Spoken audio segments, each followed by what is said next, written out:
తెలంగాణ రాష్ట్రం యొక్క వాతావరణ పరిస్థితిని గమనిస్తే తెలంగాణ రాష్ట్రంలో మనకు చలి తీవ్రత అనేది బాగా మనకు ఎక్కువయ్యే అవకాశాలు రాత్రి సమయాలలో అయితే కనిపిస్తుంది. అలానే ఎండల తీవ్రత కూడా మరింత పెరిగే అవకాశాలు కనిపిస్తున్నాయి. ఉత్తర, తూర్పు, దక్షిణ తెలంగాణ జిల్లాల్లో మాత్రం ఎండల తీవ్రత తెల్లవారుజామున ఎక్కువ ఉండే అవకాశాలు ఉంటున్నాయి. ఒకటి మనకు కోస్తాంధ్ర జిల్లాల్లో నుంచి విస్తరిస్తున్న తేమ తూర్పు తెలంగాణ జిల్లాల్లో ఎక్కువగా మనకు ఎండల తీవ్రతని పెంచే విధంగా మనకు కనిపిస్తున్నాయి. కానీ ఉత్తర తెలంగాణ జిల్లాలు కావచ్చు, అలానే దక్షిణ తెలంగాణ జిల్లాల్లో మాత్రం పొడిగాలుల వలన మనకు ఎండల తీవ్రత మరింత పెరగనుంది.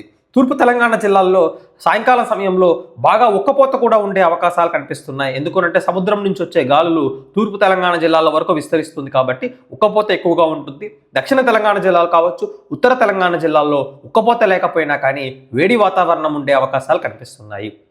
హైదరాబాద్ నగరం అలానే మధ్య తెలంగాణ జిల్లాల్లో మాత్రం మనకు ఎండల తీవ్రత మరింత ఎక్కువగా ఉండే అవకాశాలు అయితే పెరిగే సూచనలు కనిపిస్తున్నాయి. దాంతోపాటుగా రాత్రి సమయాలలో ఉదయం అంటే మనము నిద్ర లేచే సమయానికి చల్లటి వాతావరణం కూడా హైదరాబాద్ నగరంలో ఉండే అవకాశాలు అయితే డెఫినెట్గా కనిపిస్తుందండి.